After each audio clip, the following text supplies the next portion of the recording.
Dans les valeurs qui ont été rappelées tout à l'heure et par Jean-Claude et par Frédéric Gesque, vous savez qu'il y a une valeur qui a été gravée dans le marbre par le fondateur de l'association, André Mullier, qui était la valeur de réciprocité. Réciprocité, ça veut dire qu'on souhaite que nos lauréats, une fois qu'ils ont pris leur envol, une fois qu'ils sont arrivés à maturité, puissent revenir eux-mêmes dans une position de membres d'avenir.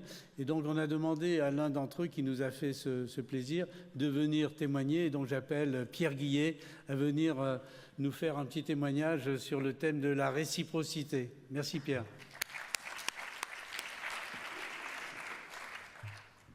Bonsoir à tous. Oui, j'ai été lauréat il y a déjà quelques années maintenant, 6 ans.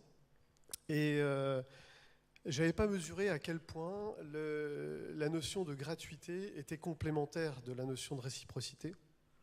Parce qu'en fait, l'accompagnement qu'on vit, il est fait par quelqu'un qui finalement donne son temps. Et nous, on est pris dans nos préoccupations de création, de développement, de reprise. Et on n'a pas forcément cette attention à cette personne qui vient régulièrement, qui nous écoute, qui nous soutient, qui nous donne des conseils, et qui est là dans le don gratuit. Et je le mesure aujourd'hui, en fait. Dans l'action, c'était peut-être pas aussi vrai, je le mesure aujourd'hui, et ça, je trouve que c'est assez exceptionnel dans le monde actuel, et dans nos projets, qui sont des projets voilà, économiques, où on a des objectifs de rentabilité. Là, on est dans la gratuité. Et la gratuité, je trouve que c'est extraordinaire parce que tout est possible. Ça peut marcher, ça peut pas marcher, on peut s'entendre ou pas. Mais la personne qui vient, elle est là pour ça, pour essayer de tout faire pour que ça se passe bien.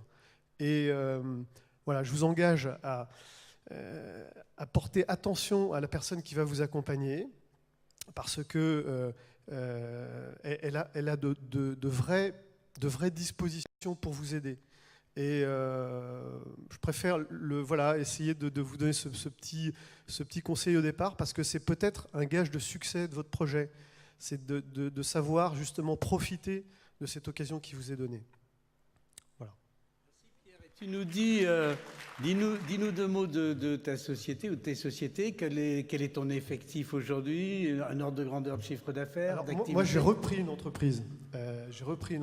Il y avait 2 personnes, 2 développeurs. Alors, comme madame, mes 2 développeurs sont partis au bout d'1 an. Donc, c'est pas terrible. Il faut s'adapter. Voilà. Et je vous passe les détails parce qu'on n'a pas beaucoup de temps, mais aujourd'hui, on est 25. Donc j'ai regroupé une autre activité avec la première. Donc on est 25 personnes. On crée cette année une filiale en Suisse et l'année prochaine à Toronto, au Canada. On fait 15% de notre chiffre d'affaires à l'export. On fait 2,5 millions d'euros de chiffre d'affaires. Que vous dire d'autre? On est dans le métier. Donc on est dans des solutions numériques pour optimiser le fonctionnement des parkings, sur la qualité de l'air et sur la fluidité des accès par lecture de plaques donc dans les parkings, et on va jusqu'à l'identification des véhicules à la place. Et pour terminer, peut-être, on a bénéficié cette année, on est lauréat PM-UP cette année, donc de l'aide de la région, pour notre développement international, justement.